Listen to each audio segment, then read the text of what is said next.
네, 여러분들 이렇게 아침에 뵙게 돼서 참으로 반갑습니다. 오늘 함께 나눌 하나님 말씀은 시편 34편입니다. 시편 34편입니다. 함께 읽으시고 또 말씀을 나누겠습니다. 내가 여호와를 항상 송축하며 그를 송축함이 내 입에 계속하리로다. 내 영혼이 여호와로 자랑하리니 곤고한 자가 이를 듣고 기뻐하리로다. 나와 함께 여호와를 광대하시다 하며 함께 그 이름을 높이세. 내가 여호와께 구하매 내게 응답하시고 내 모든 두려움에서 나를 건지셨도다. 저희가 주를 앙망하고 광채를 입었으니 그 얼굴이 영영이 부끄럽지 아니하리로다. 이 곤고한 자가 부르짖음에 여호와께서 들으시고 그 모든 환난에서 구원하셨도다. 여호와의 사자가 주를 경외하는 자를 둘러 진치고 저희를 건지시는도다. 너희는 여호와의 선하심을 맛보아 알지어다. 그에게 피하는 자는 복이 있도다. 너희 성도들아 여호와를 경외하라. 저를 경외하는 자에게는 부족함이 없도다. 젊은 사자는 궁핍하여 줄일지라도 여호와를 찾는 자는 모든 좋은 것에 부족함이 없으리로다. 너희 소자들아 와서 내게 들으라. 내가 여호와를 경외함을 너희에게 가르치리로다. 생명을 사모하고 장수하여 복받기를 원하는 사람이 누구뇨? 내 혀를 악에서 금하며 내 입술을 괴사한 말에서 금할지어다. 악을 버리고 선을 행하며 화평을 찾아 따를지어다. 여호와의 눈은 의인을 향하시고 그 귀는 저희 부르짖음에 기울이시는도다. 여호와의 얼굴은 행악하는 자를 대하사 저희의 자취를 땅에서 끊으려 하시는도다. 의인이 외침에 여호와께서 들으시고 저희의 모든 환난에서 건지셨도다.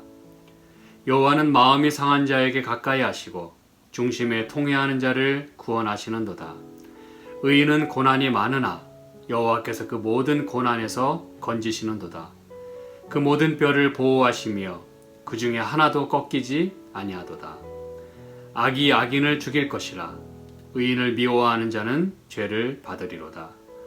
여호와께서 그 종들의 영혼을 구속하시나니 저에게 피하는 자는 다 죄를 받지 아니하리로다. 아멘. 네, 여러분들 이 시편 34편 우리가 익히 알고 있는 그런 많은 구절들이 이 안에 들어 있습니다. 그리고 참 아름다운 말씀이에요. 그렇죠? 하나님께서 그 곤고한 자의 소리를 들으시고 또 부르짖을 때 응답하시고 또 그렇게 많은 고난에서 건지시고 구속해 주신다, 이런 말씀을 하고 있습니다. 그렇죠? 그리고 저희가 지난 안식일에 살펴본 또 마음이 상한 자에게 주님 가까이 하시고 또 구원하신다고 하는 그 말씀이 들어있어요. 근데 여러분, 이 시편 34편만 방금 읽은 말씀만 가지고 저희가 말씀을 나누려 한다면 참으로 행복하고 또 부담도 없고 참 좋은 말씀들이 많이 있기 때문에 참 좋을 것 같아요. 근데 여러분, 저는 이 시편 34편을 보면서 사실은 그 표제에 다윗이 아비멜렉 앞에서 미친 채 하다가 쫓겨나서 지은 시라고 돼 있어요. 사실 이 표제 때문에 제가 참 여러 날을 기도하면서 고민하면서 이 말씀을 살펴봤어요. 목사님, 이게 무슨 이렇게 고민할 일입니까? 라고 여러분이 물으시겠습니다만, 방금 저희가 읽은 이 말씀하고 이 표제, 이게 이제 사무엘상 21장에 나오는 이야기거든요. 다윗이 죽기를 두려워해서 미친 척을 합니다. 한마디로 말하면 기만한 것이죠. 그렇죠? 그런데 그렇게 미친 채 하다가 쫓겨나서 지은 시라 그랬어요. 그럼 여러분, 이 표제하고 이 상황하고 방금 여러분이 읽으신 이 시편 34편 다윗이 지은 시입니다만 어떻게 연결이 잘 되십니까? 여러분은요? 제가 사실 이 성경에 나오는 그 거짓말에 대해서 이제 다음에 저희가 한번 더 살펴보기를 원하는데, 여러 그 인물들이 있어요. 그래서 이해가 되는 경우도 있고 또 여전히 좀 납득이 잘 가지 않는 부분들이 있습니다. 그게 우리의 정직한 그런 표현이라고 할 수 있겠어요. 그래서 저는 이 말씀을 저는 제 나름대로 제가 이해하고 또 저 나름대로 그냥 제가 소화를 합니다. 제 수준이나 또 제 그냥 상황에 맞게. 근데 제가 이것을 여러분에게 말씀을 이렇게 강론하고 또 나누어야 하고 또 꼴을 나누어야 하기 때문에 저에게는 큰 부담이 있습니다. 그래서 여러분이 이제 이 시편 34편에 있는 말씀을 읽으셨고 또 이 사무엘상 21장에 있는 말씀을 읽으시게 될 텐데 제가 모든 것을 다 아는 것처럼 여러분에게 말씀드리진 않겠습니다. 왜 그러냐 하면 죄인을 취급하시는 하나님의 그 사랑과 자비를 우리가 다 이해할 수가 없기 때문에 그렇습니다. 우리는 이런 그 인간적인 연약함들을 잘 알아요. 왜냐하면 그게 우리 모습이고 내 모습이기 때문에 그렇습니다. 그리고 하루에도 뭐 숱하게 우리는 실수와 혹은 잘못을 저지르며 삽니다. 그래서 너무 익숙해요. 그런데 우리는 지금 다윗이 이렇게 노래하고 있는 그리고 기도하고 있는 이것이 왠지 좀 거북스럽습니다. 잘못을 했으면 미친 채를 했으면 기만을 했으면 그냥 잠자코 있든지 아니면 정말 통회하는 그런 마음으로 잘못했습니다라고 계속 기도하는 그 내용을 적든지 그러면 좀 납득이 갑니다. 근데 지금 다윗은 여호와를 송축하고 뭐 의인 얘기를 많이 해요. 자기가 의인인 양 말이죠. 그렇죠?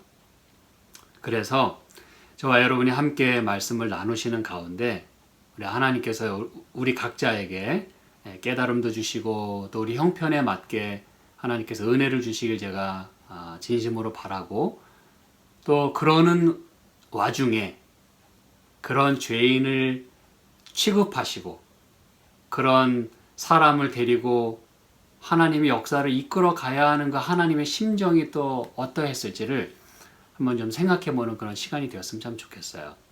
우리 사무엘상에 있는 말씀 좀 살펴보도록 하겠습니다. 사무엘상 21장에 보시면은 이것은 이제 다윗이 사울을 피해서 도망을 합니다. 그렇죠? 특히 이제 노비라고 하는 곳으로 도망을 합니다. 그래서 거기 보니까 다윗이 노베 가서 제사장 아히멜렉에게 이르니 아히멜렉이 떨며 다윗을 영접하며 그에게 이르되 어찌하여 내가 홀로 있고 함께하는 자가 아무도 없느냐. 다윗이 제사장 아히멜렉에게 이르되 왕이 내게 이를 명하고 이르시기를 내가 너를 보내는 바와 내게 명하는 바 일에 아무 것이라도 사람에게 알게 하지 말라 하시기로 내가 나의 소년들을 여차여차한 곳으로 약정하였나이다. 지금 다윗이 여기서 거짓말을 하고 있어요. 그렇죠? 다윗은 지금 사울에게 쫓기고 있었어요. 그래서 노브로 도망을 간 것입니다. 그런데 거기서 이 제사장이 물으니까 어찌된 일이냐 다윗 왕이요. 했더니 다윗이 나는 지금 사울에게 어떤 명령을 받고 지금 일을 수행하는 중이라고. 그러나 이 일을 아무에게도 알리지 말라고 했기 때문에 내가 자세한 얘기는 할 수가 없다고 그러면서 그에게 먹을 것을 구합니다. 갈 길이 아주 멀기 때문에 우리에게 먹을 것이 필요하다고 이야기합니다. 이제 당신의 수중에 무엇이 있나이까? 떡 5덩이나 무엇이든지 있는 대로 내 손에 주소서. 그랬더니 이제 제사장이 다윗에게 대답하여 가로되 항상 있는 떡은 내 수중에 없지만 거룩한 떡은 있나니 그 소년들이 분열을 가까이만 아니하였으면 주리라 그랬어요. 다시 말하면 내가 내 개인적으로 먹는 떡은 없습니다. 그렇지만 성전에 그 항상 놓는 그 진설병 있잖아요. 그 거룩한 떡은 있습니다. 그렇게 이제 이야기를 하는 거예요. 그래서 쭉 이야기를 합니다. 6절에 제사장이 그 거룩한 떡을 주었으니 거기는 진설병, 그렇죠? 그것을 이제 주었다 그랬어요. 7절. 그날에 사울의 신하 한 사람이 여호와 앞에 머물러 있었는데 그는 도액이라 이름하는 에돔 사람이요 사울의 목자장이었더라. 여기서 이제 참으로 이 안타까운 그 만남을 가지게 돼요. 두려운 만남을 가지게 됩니다. 이 다윗이 그곳으로 피했는데 거기에 하필이면 그 사울의 목자장이었던 에돔 사람 이 도액이라 하는 자가 사울의 신하였다 그랬어요. 근데 거기에 그가 전에 와서 뭔가 구하는 게 있었나 봐요. 그래서 참으로 운명적인 만남을 가지게 됩니다.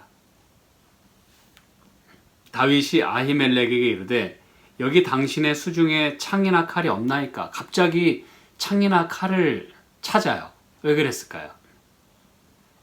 두려움을 느끼기 시작한 거예요. 분명히 사울 사람이라는 걸 알고 있었어요. 다윗은. 지금 있는 이 도액이 틀림없이 자기에게 해를 끼칠 사람이라는 걸 알고 있었기 때문에 지금 이 순간 혹시 자기를 해할 수도 있다는 생각을 가지게 된 거예요. 지금뿐만 아니라 앞으로도. 그래서 칼과 창을 찾습니다. 그렇죠? 그러면서 말합니다. 왕의 일이 급함으로 내가 내 칼과 병기를 가지지 못하였나이다. 이렇게 이제 또 거짓말을 합니다. 그렇죠? 제사장이 가로되 내가 엘라 골짜기에서 죽인 블레셋 사람 골리앗의 칼이 보자기에 쌓여 에봇 뒤에 있으니 내가 그것을 가지려거든 가지라. 여기는 그밖에 다른 것이 없느니라. 다윗이 가로되 그 같은 것이 또 없나니 내게 주소서 그랬어요. 아이고 그거라도 뭐 감지덕지입니다. 이 상황에서 그거는 놀라운 선물입니다 라고 이야기를 하는 거예요. 그래서 다윗은 결국 골리앗을 죽인 그 골리앗의 칼을 자기 손에 넣습니다. 여러분 이제 다윗이 그 칼을 자기 손에 넣은 이상 뭐 두려운 게 있었을까요? 네, 뭐 물론 쫓기고 있으니까 두렵습니다만 일단 이제 자기에게 골리앗의 칼이 손에 쥐어졌어요. 그게 여러분 뭘 의미하는지 아시겠죠? 지금 당장 내가 자기 자신을 방어할 수 있을 뿐만 아니라 다윗은 노련한 장수이기 때문에 그 칼만 있으면 누구라도 사실 이겨낼 수 있어요. 더군다나 그것은 골리앗을 죽인 칼이에요. 그건 여러분 다윗에게 아주 용기 백배한 그런 재충전을 가져다 주게 됩니다. 그렇죠? 그런데 그것이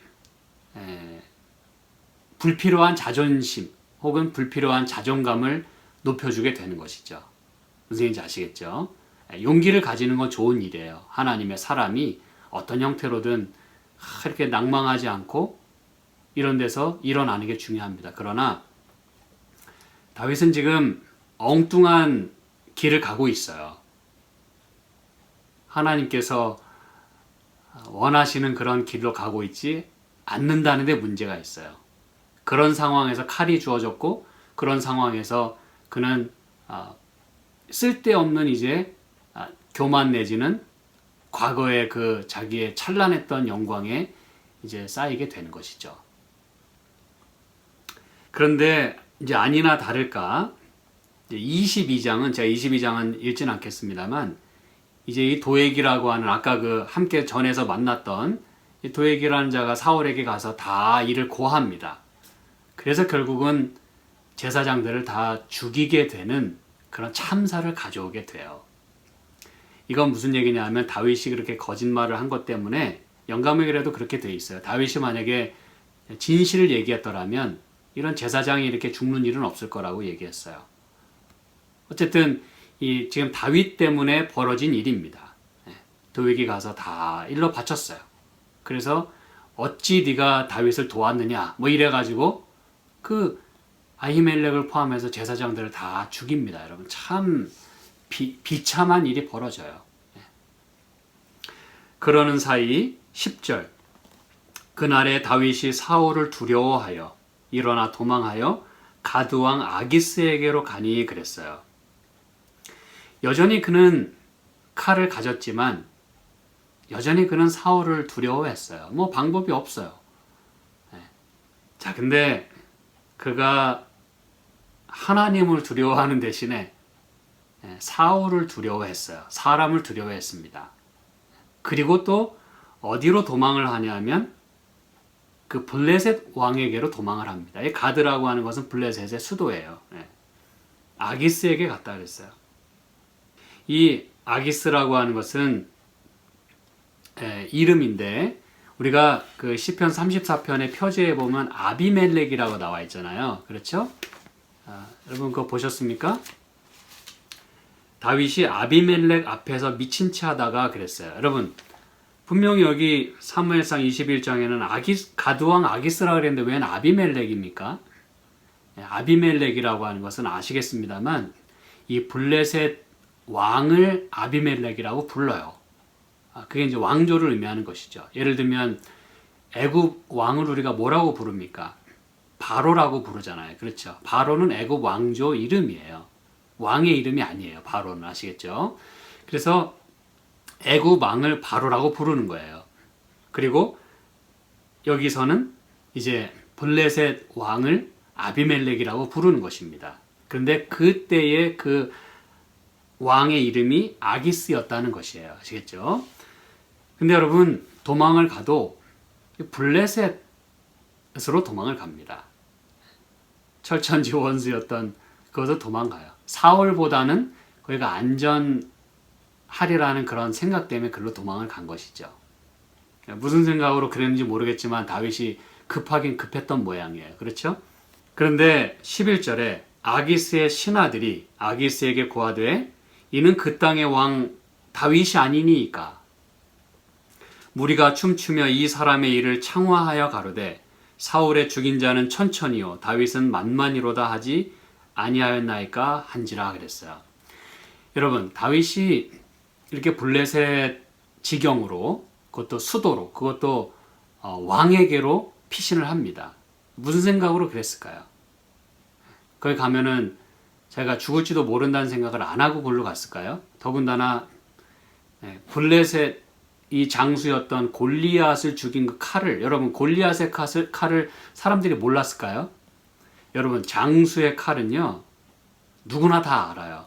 그 유명한 그 장수의 칼은 누가 봐도 이건 골리앗의 칼이라는 걸 알아요. 그런데 그 칼을 가지고 지금 블레셋 왕 앞으로 갑니다. 어떻게 될지도 모르면서 그렇죠? 일단은 사울을 피하고 보자고 이렇게 그 인간의 얄팍한 그런 생각으로 그렇게 도망을 갑니다. 그런데 아니나 다를까 아기스의 신하들이 이야기하는 거예요. 이는 다윗입니다. 자기가 다윗이라는 거를 꼭꼭 숨기려고 꼭 하지는 않았겠습니다만 그 복잡한 마음이 있었을 거예요. 내가 들키지 않고 여기서 잘 있다가 가면 좋겠다는 생각도 있었을 것이지만 여러분 다윗을 모르는 사람이 있을까요? 골리앗을 죽였는데 그리고 더구나 골리앗의 칼을 가지고 있는데 자기가 다윗이라는 거를 전혀 모르게끔 그렇게 숨기려고 했다는 사실은 좀 무모한 일이었을 거예요. 그래서 자기가 다윗이라는 걸 아는 것까지는 어쩌면 이렇게 알리려고 했는지도 모르겠어. 내가 골리앗을 죽인 그런 다윗입니다라고 그렇게 자기 자신을 보이고 싶었는지도 모르겠어요. 그러니 내가 여차여차해서 이렇게 왔으니 나를 좀 잘 대우해 주시오. 이렇게 어쩌면 협상하고 싶었는지도 모르겠어요. 그런데 지금 사태는 그렇게 자기가 원했던 대로 가는 게 아니고 지금 자기 자신이 이제 다윗이라고 밝힌 것까지는 참 좋아요. 근데 여러분 여기서 그 뉘앙스를 읽으셔야 되는데 이 신하들이 뭐라 그러냐면 그냥 다윗입니다 그랬으면은 뭐 별로 문제가 안 됐을 것 같아요. 제가 볼 때. 근데 사울의 죽인 자는 천천히지만 다윗은 만만이다라고 하는 게 뭐 다윗을 띄워주려고 그랬을까요, 여러분? 잘 생각해 보세요. 그 블레셋 사람이 다윗을 여기서 높여봐야 뭐 어쩌겠다고 높입니까? 그게 무슨 소용이 있겠다고. 그렇죠? 분명히 이 지금 상황을 보니까 영 지금 꼴이 말이 아니에요. 그런데 아직 이때는 왕도 아니고 말이죠. 근데 이렇게 찬양해야 될 이유가 없어요. 그럼 이렇게 얘기한 이유가 뭐겠느냐 이거예요. 다윗이 죽인 자는 만만이다. 지금 현재 이스라엘 왕은 죽인 자가 1000이면 지금 다윗은 만만이라 이거예요. 다시 말하면 매우 위협적인 존재라고 하는 걸 말했다는 것이에요. 지금 이 다윗이 골리앗의 칼을 가지고 왔잖아요. 더군다나 골리앗을 죽인 그리고 죽인 자가 만만이나 되는 매우 위험한 존재라고 하는 걸 아기스의 신하들이 왕에게 이야기를 했다는 사실이에요. 저는 그것을 여기서 보게 됩니다. 그걸 읽게 돼요. 그래서 12절에 다윗이 이 말을 그 마음에 두고, 여기 이제 마음에 두었다고 하는 이 표현을 여러분이 마음에 두시면 참 좋겠어요. 다윗이 이 말을 그 마음에 두고 가드왕 아기스를 심히 두려워하여 그들의 앞에서 그 행동을 변하여 미친 채 하고 대문짝에 그적거리며 침을 수염에 흘리매 아기스가 그 신하에게 이르되 너희도 보거니와 이 사람이 미치광이로다. 어찌하여 그를 내게로 데려왔느냐? 내게 미치광이가 부족하여서 너희가 이 자를 데려다가 내 앞에서 미친 짓을 하게 하느냐? 이 자가 어찌 내 집에 들어오겠느냐? 하니라. 그러면서 22장에 그러므로 다윗이 그곳을 떠나 아둘람 굴로 도망했다 그랬어요.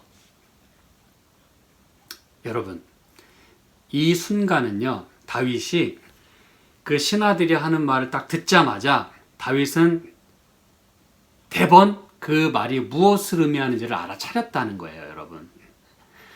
잘 보세요. 그냥 이 다윗은요, 지금 왕 앞에 있는 다윗은 이렇게 놀라운 일을 한 참 훌륭한 자입니다 라고 그렇게 이야기를 한 거였다면 다윗이 예, 제가 그 다윗이죠 라고 아마 이렇게 나왔어야 될 거예요. 근데 그들이 이야기하는 소리를 듣자마자 다윗은 알아차렸어요. 이게 내가 생각하는 그런 지금 분위기가 아니구나. 그래서 그 말을 마음에 두고 그 짧은 시간에 말이죠. 그 짧은 시간에 그는 판단을 내려야만 했습니다. 우리는 이제 여기부터 이 다윗의 심정을 조금 이해할 필요가 있어요. 저는 오늘 여러분에게 다윗의 이 행동을 변호하거나 또 옹호하거나 정당화할 마음은 없습니다. 그렇게 해서도 안 되고 저는 그럴 자격도 없어요. 제가 볼 때 여러분도 그렇게 다윗을 정죄할 수 있는 자격은 없습니다. 그 누구도 없어요. 왜냐하면 그런 상황이 있어 보지 않은 경우에 우리는 그런 말을 할 수도 없고 또 있어 봤다 하더라도 지금 다윗의 상황은 정당화될 수가 없는 상황이에요. 무슨 얘기인지 아시겠죠? 그러나 그럼에도 불구하고 이 다윗의 심정을 이해해 보자는 거예요. 왜? 시편 34편을 지었잖아요. 그래서 우리는 다윗을 이해해야 될 필요가 있어요. 왜 그가 그랬을까? 왜 그는 그러한 시를 지었을까 말이죠. 사실 여러분, 이 사무엘상 21장에서 하나님은 침묵하십니다. 그렇죠? 다윗이 이렇다 저렇다 가타부타 어떤 말씀이 없으세요. 다시 말하면 이 기록이 이 사무엘상 이 이야기에서 빠졌어도 누가 아무런 이 일을 제기할 사람은 없어요. 몰라요. 이 글이 여기 없다고 해서 무슨 문제가 생깁니까? 무슨 달라집니까? 상황이 아니요. 그냥 그가 도망했다라는 그 사실 하나만으로도 충분합니다. 근데 왜 성경은 이렇게 다윗이 기만하고 거짓말하고 이렇게 미친 척하는 이야기를 굳이 성경에 기록하고 있을까요? 더군다나 하나님도 지금 침묵하고 계시고 이게 빠졌어도 아무런 문제가 없어요. 오늘 우리에게는. 근데 하나님도 침묵하고 계시는 이 이야기를 다윗은 굳이 이렇게 다시 이제 34편 그 표제에 보면 다윗이 아비멜렉 앞에서 미친 채 하다가 쫓겨나서 지었다 그랬어요. 이 시를. 왜 굳이 다윗은 이렇게 문제를 삼을까요? 그냥 자기도 그냥 입을 다물고 있었으면 아무도 몰라요. 이거 누가 합니까? 이 사실을. 그렇죠. 왜 이 문제를 이렇게 긁어 부스러 만듭니까? 가만히 있지 말이죠. 왜 쫓겨나서 그렇게 굳이 이 시를 졌냐 이거예요. 그리고 이 시를 졌기 때문에 더군다나 자기가 그때 어떠한 상황 가운데 있었음을 지금 말하고 싶어 하는 거예요. 도대체 그가 그 짧은 그 순간에 어떤 판단을 내리고 또 어떻게 그렇게 판단을 내릴 수 있었는지를 이제 이야기하고 싶은 거예요. 그리고 자기가 한 일이 지금 잘했다고 지금 얘기하고 싶은 건 아니에요. 이제 살펴볼 것입니다. 사실 여러분,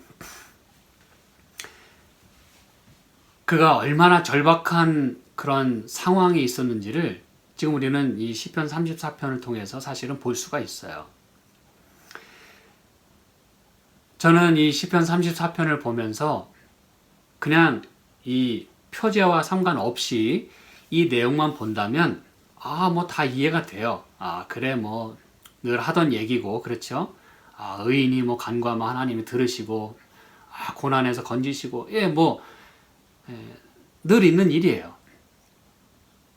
하나님 의인의 소리를 들으시고 좋은 얘기예요. 그런데 지금 이 상황이 지금 이 얘기할 때가 아니거든요. 지금 다윗이 그렇죠.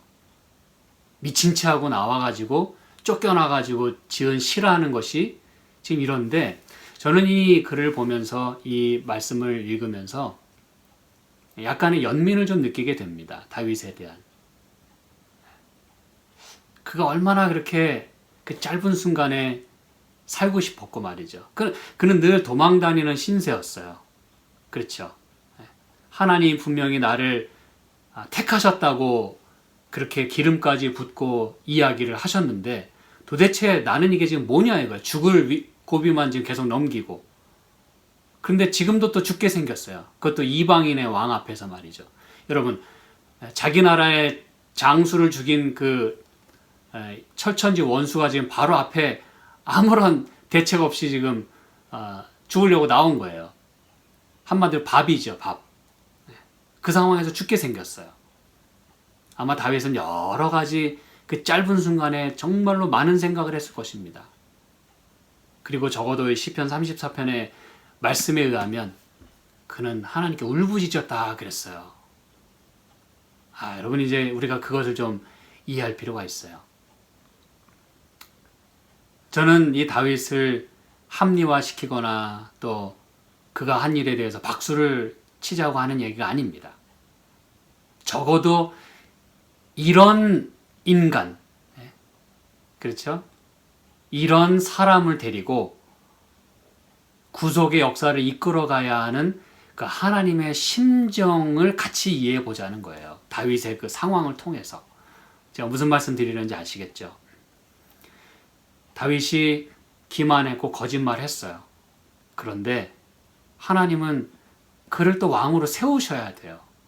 그러니 여러분 하나님 마음이 어땠겠습니까? 거기서 그냥 죽게 내버려 뒀어야 할까요, 여러분? 그 거짓말하는 사람, 하나님이 그를 굳이 왕으로 세우셔야만 했을까요? 그럼 저와 여러분은 거짓말 하나도 안 하고 삽니까? 자, 이제 제가 말씀드리는 그 요지를 여러분이 이제 아시겠죠? 여러분, 아브라함하고 그 사라 이야기도 여러분 사실 우리가 다 이해할 수가 없어요. 그저 설교도 하고 가르치기도 하고 하지만 사실 여러분 정답은 없습니다. 그저 우리가 고백하고 말씀을 나누는 것은 우리 인간의 연약함, 그걸 우리가 고백하는 거예요. 그러면서 동시에 그런 사람을 데리고 하나님의 일을 하셔야 하는 그 하나님의 그 마음이 어땠겠냐 이거예요. 그냥 다 이방나라 왕 앞에서 다 그냥 죽게 내버려 뒀어야 했겠냐 이것입니다. 하나님의 입장에서 볼 때. 자, 그래서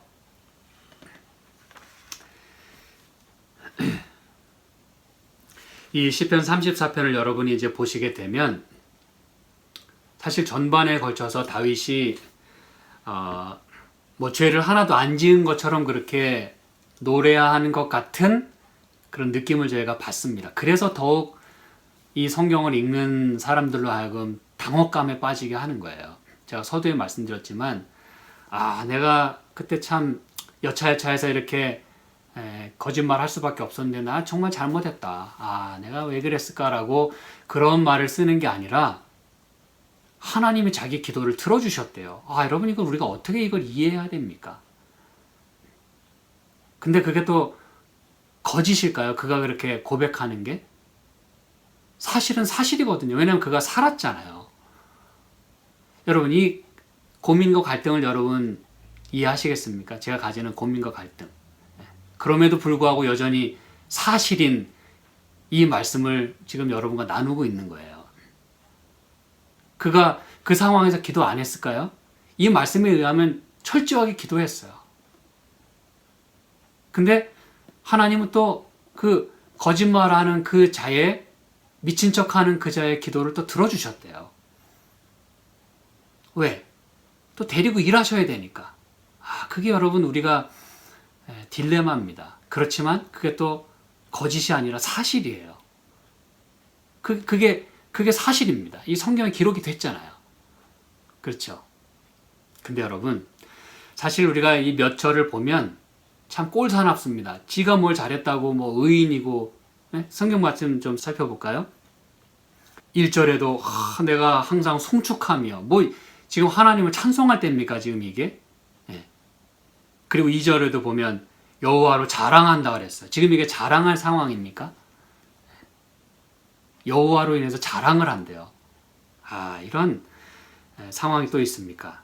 그리고 5절에도 주를 앙망하고 광채를 입었대요. 여러분 지금 얼굴이 낯빛이 핏빛같이 되고 잿빛으로 변했어야 되는 상황에 광채를 입었대요. 이게 참. 그 다음에 7절에도 여호와의 사자가 주를 경외하는 자를. 지금 이 상황을 다윗이 하나님을 경외했대요. 경외. 자기가 하나님을 경외하는 자라고 지금 얘기하고 있는 거예요. 그 다음에 이 뒤에 계속해서 말하죠. 15절에 여호와의 눈은 의인을 향하시고. 자기가 의인이란 얘기잖아요. 그렇죠. 그리고 17절에도 우리말 성경에는 의인이 외치매라고 번역이 됐어요. 사실 원문에는 의인이란 말은 없습니다만 어쨌든 의인이 외치매. 그리고 19절에 의인은 고난이 많으나 여호와께서 그 모든 고난에서 건지신다. 이런 거 보니까 다윗이 지금 자기가 무슨 짓을 한 건지 알고 일어나라고 의심이 들 정도로 이렇게 표현을 합니다. 그런데 사실은 그렇게 철면피처럼 지금 노래하고 있는 건 아니에요. 왜 그런지 이제 말씀을 몇 구절 더 살펴볼 것입니다. 실상은 여기 이제 2절에 보면 곤고한 자가 그랬어요. 여호와로 인하여 자랑을 하는데 곤고한 자래요. 무슨지 아시겠죠? 지금 다윗은 매우 곤고한, 마음이 가난한, 무슨 얘기인지 아시겠습니까, 여러분? 매우 지금 고통받고 있는, 너무 괴로운 그런 곤고한 자라고 자기 자신을 표현하고 있는 것이에요. 그리고 4절에 내가 여호와께 구하매 그랬어요. 다윗이 지금 아무런 생각 없이 그냥 자기 목숨 하나 살고자 하나님 그냥 외면하고 하는 생각도 안 하고 그냥 그렇게 자기 혼자 살궁리하고 그렇게 미친 척한 게 아니라는 거예요. 다윗은 하나님께 간구했다 그랬어요. 얼마나 간절히 기도했을까요? 그 짧은 순간에 죽기 살기로 매달렸을 거예요. 하나님 이거 어떻게 됩니까? 그런데 다윗이 선택한 길은 담대하게 이렇게 서기보다는 프리텐딩, 미친 척하는 걸 선택했다는 것뿐입니다, 여러분. 그가 잘했다는 게 아니에요. 그러나 하나님은 또 그의 간구를 응답하셨고 그 두려움에서 건지셨다라고 고백을 하게 되는 것이에요. 그 사실은 하나님이 그를 건져주셨다는 얘기거든요. 어쨌든 그 상황에서 다윗은 모면했어요. 하나님이 그렇게 인도하셨다고 우리가 말하기는 참 어려울 수 있겠습니다만 결과적으로 볼 때 그는 기도했고 그는 살았어요. 그래서 우리는 다윗이 이렇게 고백하는 것을 그냥 그렇게 받아들일 수밖에 없는 거예요. 아, 하나님은 그런 상황에서도 일단 사람은 살리고 보시는구나. 그런 사람 데리고 일하셔야 되기 때문에 아브라함처럼 말이죠. 다윗도 그렇게 건져내셨구나. 다윗의 고백을 통해서, 이게 성경 말씀이니까 다윗의 고백을 통해서 우리는 그렇게 이해하려고 노력하게 되는 것이에요. 무슨 얘기인지 아시겠죠? 다 우리는 하나님의 하시는 일을 이해할 수 없어요. 그러나 이렇게도 하시는구나라고 그렇게 이제 조금씩 이해하려고 노력하는 것입니다. 그리고 그는 말하죠. 두려움에서 건지셨다 그랬어요. 매우 매우 두려웠던 상황이라는 것이죠. 그렇죠? 그리고 5절에도 영영이 부끄럽지 아니하리로다. 부끄러웠다는 것을 언급하는 거예요. 그 자신이 철면피처럼 이렇게 뻔뻔하게 지금 얘기하는 게 아니라 부끄러움이 있었다는 걸 말하는 거예요. 그러나 하나님이 영영이 부끄럽지 않게 그렇게 하셨다고 이야기를 하는 것이죠. 6절에도 이 곤고한 자가 부르짖음에, 거기서 부르짖을 상황인가요? 말도 못 꺼내는 상황에서, 그 짧은 시간에. 그러나 그는 마음으로 처절하게 부르짖었다는 거예요. 근데 여기서 곤고한 자라고 할 때 이 앞에도 곤고한 자입니다만 this poor man, 이 곤고한 자가 가난한 자가 이 뜻이죠. 곤고한 것과 가난한 것은 같다고 일전에 말씀드렸어요. 그렇죠? 그래서 이 6절엔 특별히 그렇게 번역을 했어요. This poor man, 이 가난한 자가. 근데 여러분, 그 가난이 돈이 없고 뭐 먹을 게 없는 그런 가난을 말하는 건가요? 아니요. 그냥 불쌍한, 처지가 죽게 된 그런 걸 우리는 여기서 가난하다고 이야기하는 거예요. 불쌍한 다윗, poor David, 이렇게 우리는 부를 수밖에 없는 것이죠. 가련한 다윗, 얼마나 절박했으면 말이죠. 그리고 8절에 주님께 피했다 그렇게 얘기합니다. 주님께 피했다. 그리고 9절에도 부족함이 없도다라고 고백하는 것은 부족했다고 하는 걸 의미하는 거예요. 그 마음에. 그렇죠? 그리고 10절에도 궁핍하여 줄일지라도 여호와를 찾는 자. 비록 상황은 죽게 됐지만 여호와를 찾는 자. 그런 상황에서도. 그러면서 이제 11절부터 14절까지는 왜 자기가 이 글을 이렇게 기록하게 됐는지에 대한 목적을 이야기하고 있어요. 너희 소자들아 와서 내게 들으라. Listen to me. 내가 여호와를 경외함을 너에게 가르치리로다 그랬어요. 여러분, 이게 지금 말이 안 되지만 다윗은 나름대로 그 죽을 상황에서 여호와를 경외했다 그랬어요. 그리고 하나님을 경외하는 삶이 얼마나 중요한 것에 대하여 앞으로라도, 남은 생애라도, 그리고 이 내 말을 듣는 이 사람들이 하나님을 어떤 상황에서도 경외해야 된다는 걸 말하고 싶은 거예요. 자기가 잘했다고 얘기하는 게 아니라 나는 비록 이런 실수를 저질렀지만 하나님을 언제라도 경외하는 건 중요하다라고 그걸 말해주고 싶어 하는 것이에요. 생명을 사모하고 장수하여 복받기를 원하는 사람이 누구뇨? 내 혀를 악에서 금하며 내 입술을 괴사한 말에서 금할지어다. 자기가 거짓말 한 번도 안 해서 이런 얘기하고 있나요? 아니요. 지금 자기 자신을 보면서 얘기하는 거 아닙니까, 지금? 그렇죠. 내 말을 들으라. 나는 이렇게 했었어. 그런데 그렇게 하지 않는 게 너무 중요해. 라고 이야기를 하는 것입니다. 이게 뻔뻔해서 이런 얘기하는 게 아니라 이 말을 듣는 사람은 잘하기를 바라는 마음에서 이 시를 기록했다라고 다윗이 이야기를 하는 거예요. 자, 본인 스스로. 아시겠죠?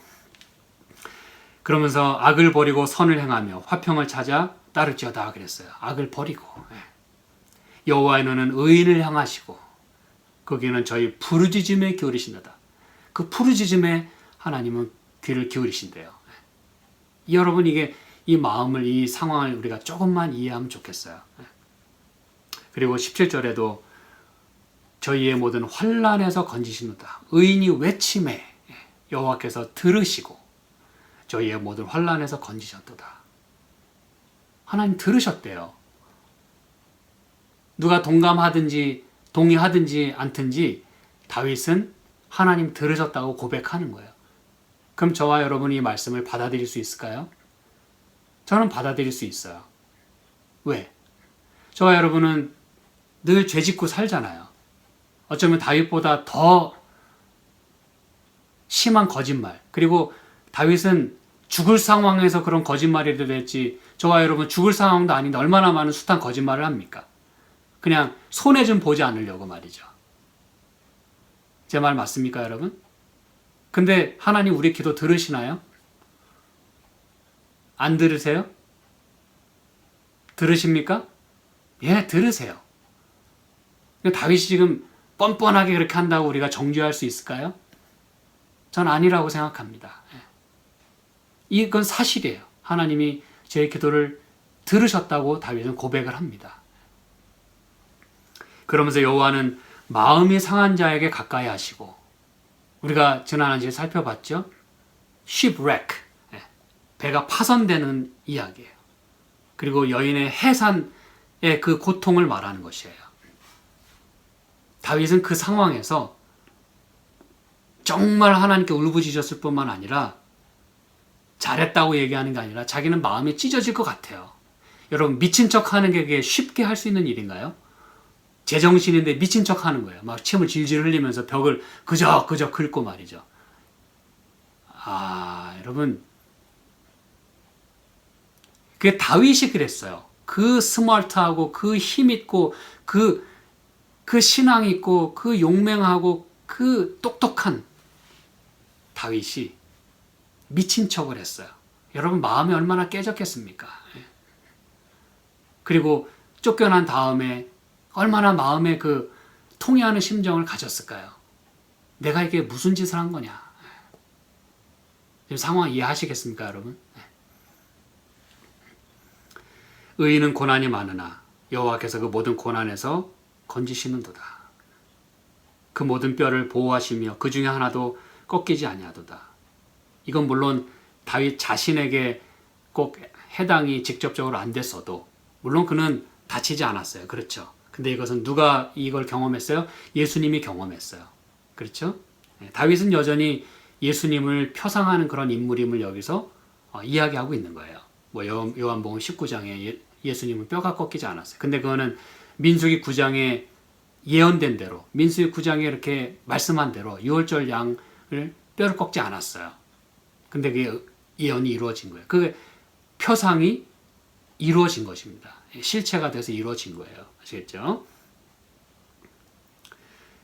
악인을 죽일 것이라. 의인을 미워하는 자는 죄를 받으리로다. 여호와께서 그 종들의 영혼을 구속하시나니 저에게 피하는 자는 그 죄를 받지 아니하리로다. 이건 여러분, 다윗이 나는 의인이고 뭐 잘했다고 얘기하는 게 아니에요. 결과적으로 하나님께서 그 불쌍한 영혼을 들으시고 그를 구원해 주시고 그를 들어서 쓰신다고 하는 걸, 결과적인 것을 또한 이야기하고 있는 것입니다. 여러분, 저는 이제 영감의 글에 있는 말씀을 좀 여러분에게 읽어드리고 제 말씀을 마무리하려고 합니다. 제 말씀을 이제 귀를 기울여서 잘 들어보시기 바랍니다. 다윗의 최초의 과오는 노베에서 하나님을 불신한 것이었고, 그렇죠? 제사장을 속였죠. 두 번째 잘못은 아기스 앞에서 행한 기만이었다 그랬어요. 여러분, 성경이나 이 영감의 글은 다윗이 지금 잘했다고 얘기하는 게 아니에요. 옹호하지도 않고 정당화하지도 않아요. 잘못을 지적하고 있어요. 무슨 얘기인지 아시겠죠?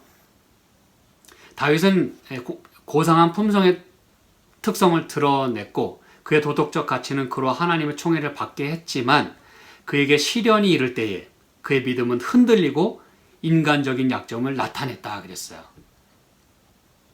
우리는 다윗을 지금 손가락질합니까? 할 수 없어요.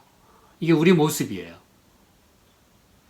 시련이 이르렀을 때 믿음이 흔들리고 인간적 약점을 나타냈다 그랬어요. 무슨지 아시겠죠? 다윗은 대위기의 때에 믿음의 확고한 안목으로 하나님을 바라보고 블레셋 거인을 정복하였었다 그랬어요. 그렇죠. 골리앗을 넘어뜨렸잖아요. 그는 하나님을 믿고 하나님의 성호를 가지고 나아갔었다 그랬어요. 만군의 여호와의 이름으로 나는 나아간다 그랬잖아요. 용기 100배에서 나아갔잖아요. 그러나 쫓기고 박해를 당할 때에 그는 곤란과 고통으로 인하여 하늘에 계신 아버지를 그의 안목으로 거의 볼 수 없었다 그랬어요. 여러분, 그가 믿음으로 충만했을 때는 하나님의 이름만 가지고 나아갔어요. 그런데 이런 압박이 오고 쫓기는 상황이 되고 곤란과 고통이 이르러 오니까, 박해가 이르러 오니까 하나님을 잘 바라볼 수가 없었다 그랬어요. 이게 너무 나를 두르고 있기 때문에, 내 아픔이 나를 너무 두르고 있기 때문에, 속상하게 나를 두르고 있기 때문에, 어떤 문제가 나를 두르고 있기 때문에 하나님을 잘 보지 못했다 그랬어요. 그때 우리는 죄를 짓게 되고 거짓말할 수 있게 된다고 이건 말씀하고 있는 거예요. 그러면서 말합니다.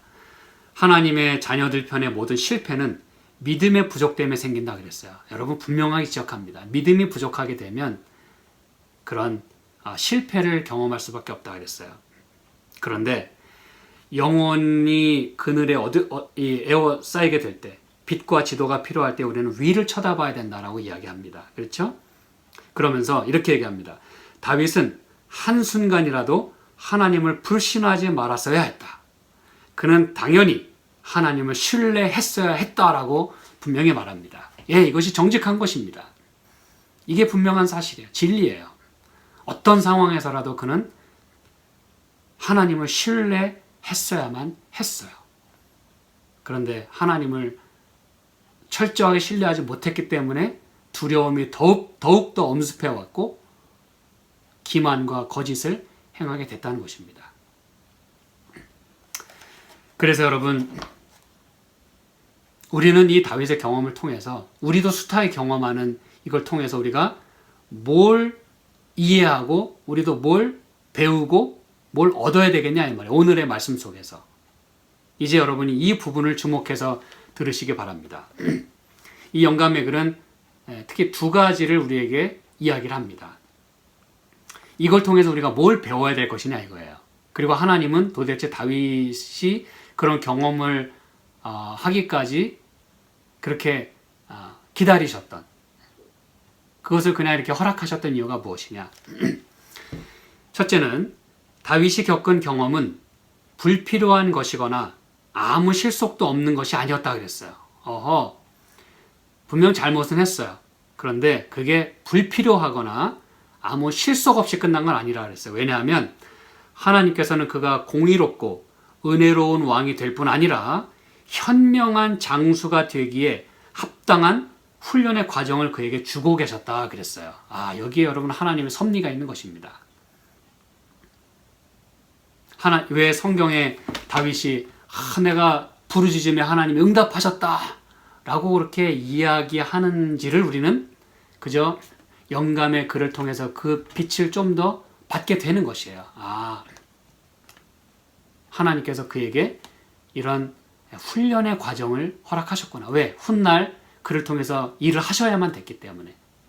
그렇죠? 그 다음 두 번째, 이 경험은 다윗에게 지혜를 가르치는데 도움이 되었다 그랬어요.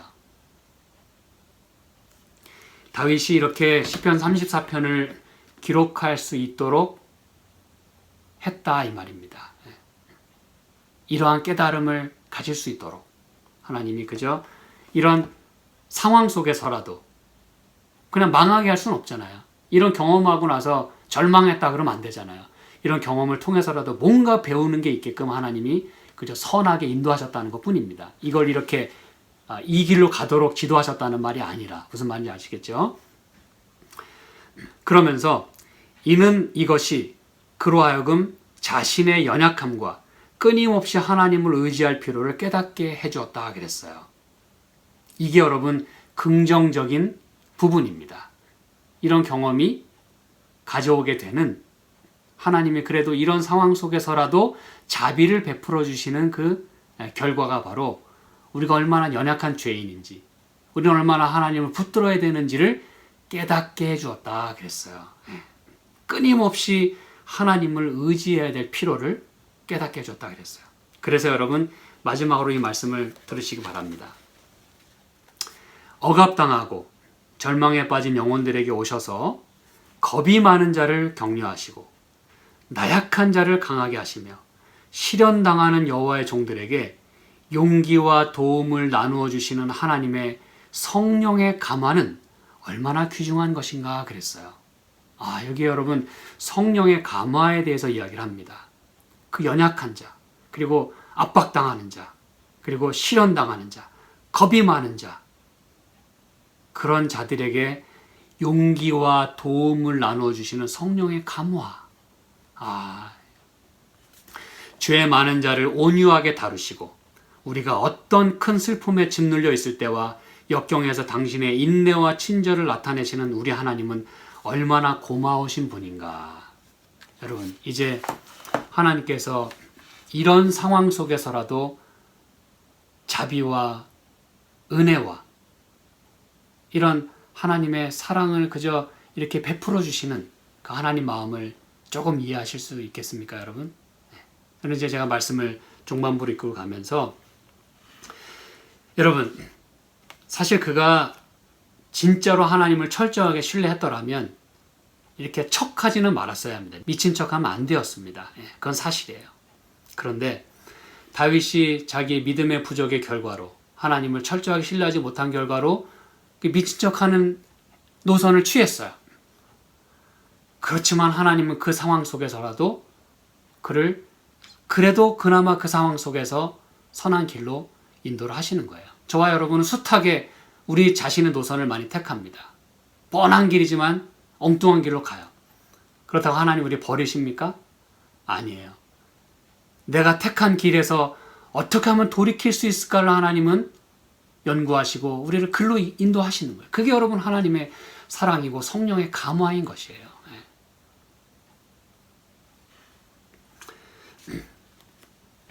여러분 제가 한 가지만 더 말씀드리면 여기 8절에 너희는 여호와의 선하심을 맛보아 알지어다 그랬잖아요. 굉장히 중요한 말씀이지 않습니까? 그래서 경험적으로 하나님을 알아야 된대요. 근데 여러분 여기 맛보아라고 하는 요 테이스트라는 말이 미친 척 한다라고 하는 그 말과 같은 어근을 가지고 있어요.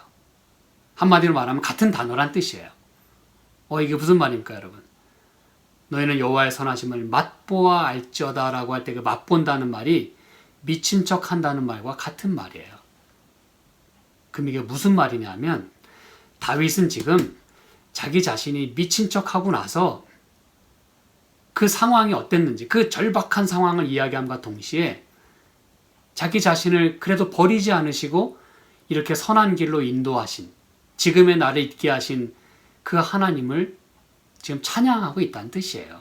그가 그것을 까마득하게 잊어버렸거나 모른 척하고 지금 딴소리하는 게 아니라 알아요. 내가 지금 무슨 짓을 저질렀는지. 그러나 그런 상황에서라도 하나님은 이런 분이야 라는 것을 맛보아서 알라는 거예요. 이게 여러분 성경의 묘미이고 다윗의 신앙인 것입니다. 사랑하는 여러분, 다윗은 그가 잘못한 것을 철저하게 인정하는 가운데 하나님께서 은혜로 인도하셨음을 노래하고 있는 거예요. 우리는 여러분 이런 상황 가운데 있는 다윗을 정죄할 수 없습니다. 우리 자신도 숱하게 이런 상황을 우리가 맞이하게 돼요. 근데 우리가 오늘 이걸 통해서 배워야 하는 것은 그런 가련한 사람을, 그 불쌍한 사람을, poor, 그런 우리를 몸도 연약하고 마음도 연약하고 하나님을 철저하게 신뢰하지 못하는 이 불쌍한 우리를 하나님이 그래도 이끌고 가신다는 겁니다, 여러분. 우리를 통해서 하실 일이 있기 때문에 그래도 우리를 이끌어 주셔서 우리로 하여금 통회하게 하시고, 그렇죠? 마음이 상한 자를 하나님이 들으신다 그랬어요. 그러니 여러분, 저와 여러분이 오늘 혹 실수한다 할지라도 거기에 머물러 있는 대신에, 그리고 또는 그것을 까마득하게 잊어버리고 사는 대신에 내 모든 것들을 하나님 앞에 철저하게 고백하는 가운데 하나님의 선하심을 저와 여러분도 맛보아 알 수 있었으면 참 좋겠습니다.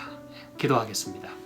하나님 아버지, 우리가 다 이해할 수 없는 주님의 사랑과 자비를 그저 인간의 연약한 그리고 제한된 언어로 그저 표현할 수밖에 없었습니다. 하나님, 부족한 것이 있었다면 주께서 듣는 이로 하여금 더 많은 깨달음을 얻게 하시고 또 이 말씀을 나누는 걸 통해서 그저 하나님의 사랑을 좀 더 우리가 깨닫게 되고 하나님 우리가 좀 더 철저하게 신뢰할 수 있는 그런 삶이 되도록 주께서 축복하여 주시옵소서. 예수님의 이름으로 기도합니다. 아멘.